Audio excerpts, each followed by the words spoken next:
Hi there, this is David and welcome back to Let's Play Star Ocean 5 Integrity and Faithlessness. Since last time I went back into the coast and I fought some enemies and I got some stuff from the harvest points, but not a whole hell of a lot, so really nothing really changed.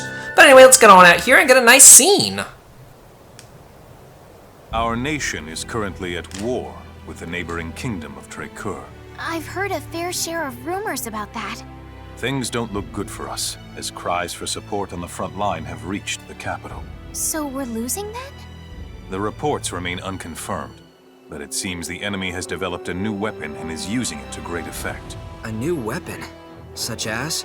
I won't pretend to understand it, but it can supposedly attack from great distances and is far more destructive than our most advanced signaturgy. A cryptic new type of weapon? Sounds like a scapegoat to me. The fact that we're losing is true, and so is the fact that no signaturges in the field can discern why. And I've been called to figure it out. Our nation has always had a close and congenial relationship with the Eastern Kingdom of Langdong. Now we must call upon them for aid in unraveling this mystery, as they possess the finest signaturgical research facility on the entire continent. I see. So that's how it is. Basically, we are in the land in the middle. Fiore, the wizard girl, comes from the land on the right, who we're in alliance with, and we're at war with the Desert Kingdom on the left. So that's pretty much the really quick and dirty way of explaining what they were just talking about. And there is a nice little thing in the encyclopedia that I'll show during the end slate that explains it just a little bit better. There we go. Got a blueberry potion right there. Yeah, if you hang around the edges, you get all the harvest points, you get all the treasures and everything as well. And I do want to explore this entire place right now, because if you go inside of Central Rizulia, you won't have as many party members with you on your way out. So it's best bet just to go ahead and explore it now, and also fight some monsters now. Go. Yeah, these battles are so much easier with 4 party members. Like, it just... Whoa, look at that! These guys remind me of some monsters from, like, Tales of Xillia. I don't know, something about them. Don't take me so lightly! Ooh, got a bee stinger. I need that. Yeah, we have lots of crafting that we have to do, and I still haven't really been able to craft much of anything. So it's nice to get some of these monster drops. Get some olive oil over there. And we've already seen those guys, but I'm gonna fight them just because, but I'll just cut it off screen. Also, if you just hit the X button like that, then you get the preemptive attack. I know I'm really bad at doing that, but honestly, you don't even have to get anywhere close to them to get the preemptive attack. You just have to kind of hit the X button. I know I said I'd cut that, but it's quick enough. So over here, there's yet another treasure. So let's head on down there, and then we'll head over towards the fishing point. Also, if you hold down the circle button, you can dash, go a little bit faster. So I hope that I remember to do that. But it's difficult to dash and control the camera and move where you're going all at the same time. So that's kind of a pain. I wish that dashing was just like, you know, the default. There we go, get some spring water there. And it is a very good idea to have your harvest levels up to level 2 for all 3 of them as quickly as possible, so that all your harvests will get you as much SP and experience and gold and everything else as humanly possible. There we go. Another thing that I want to talk about is the rolls, as far as, you know, gaining SP and everything. The more you use a roll, I wouldn't be here without training. the less the less SP it actually costs to master that roll. Let me give you an example. By the way, that potion right there increases your mental stat, which is pretty much your spellcasting power, by 20% for 60 seconds while in battle. But anyway, let me get this harvest point, then I'll talk to you about those rolls that I was saying earlier. I'm gonna grab that. Okay, so if we look at the rolls and we go to learn rolls, so these rolls here that I have not even started to get, they all need 100 SP. The rolls over here that I haven't, or that I have been trying to get, if you look on the right hand side, it says Mastery 10%. I've been using the attacker roll, so I'm at 10% mastery, and the SP that I've needed has gone down. I only need 201 SP for that. The Invoker is the role that Fiore's using. She's at 17% mastery, so the SP needed is only at 83. So basically, 17 mastery goes down by 17 SP, because basically whatever your mastery percentage is how much percent your SP needed will go down by. So originally she needed 100 SP for this, but 100 minus 17 is 83. So that's the way that works. So the more that you use these roles, the less SP you're going to need in order to master them. So that's pretty nice.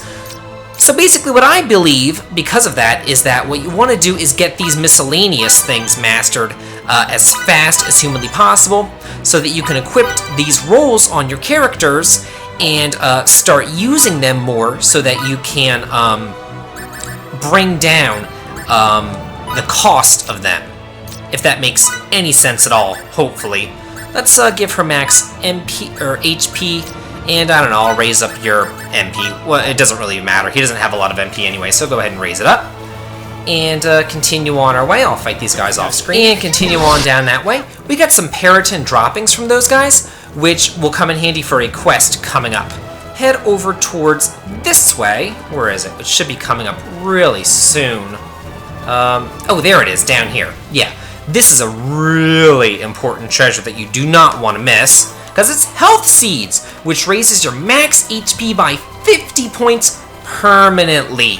So that's really nice. Let's see, we've already fought them, but there was some other guys over here that I want to fight that we haven't seen yet, and I'm going to save those until later, whenever we get like all of our party members, that I can figure out who I actually want to give it to.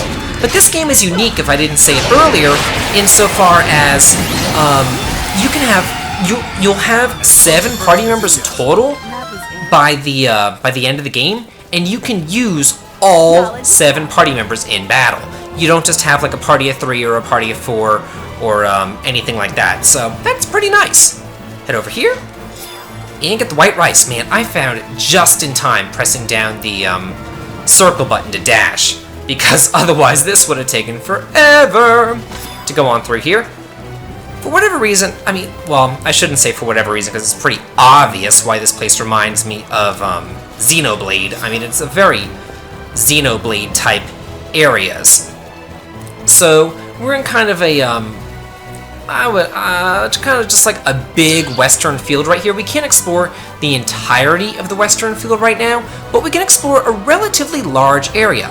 All I really want to do is come over here and grab harvest points as well as treasures. So once I get all the treasures, I'll get the harvest points and fight the monsters and all that off screen. Let me go ahead and grab this harvest point since I'm over here anyway.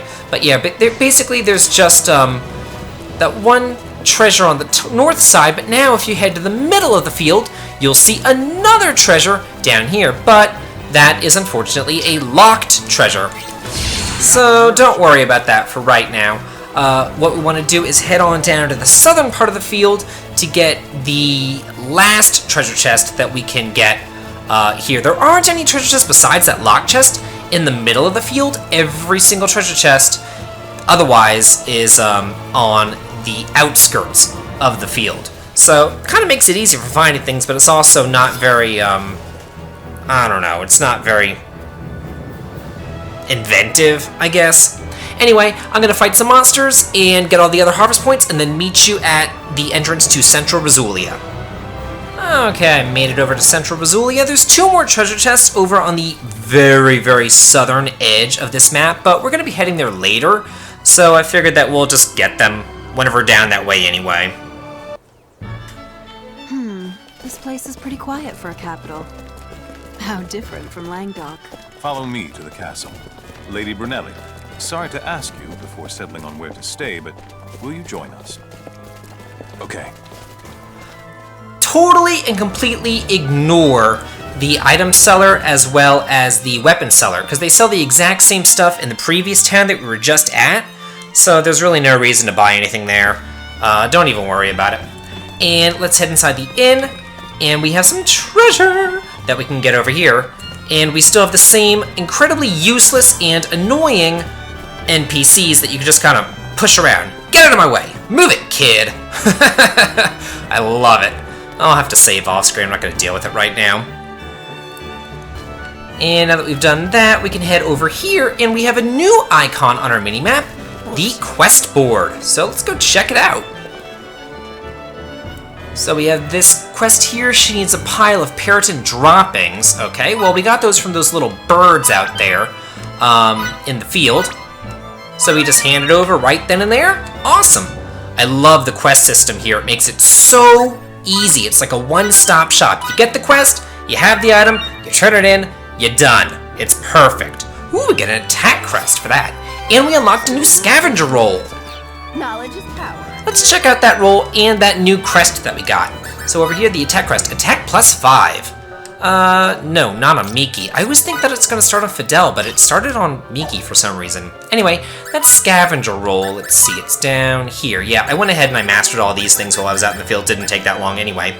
But this one, it says, refrain from attacking and think only of money. Hang back and pair your own judgment, and all you get is full plus 10%. You might get more whenever you master it, but who knows? I mean, I guess if you're grinding and you just want some more money, it would be a good idea to equip it, but I'm not going to worry about it for right now. Let's see. We have a right path that we can take, and we have a middle path that we can take as well. Let's see. What I want to do is head up here, because the right path is completely and utterly useless. There's no treasures or anything like that up there.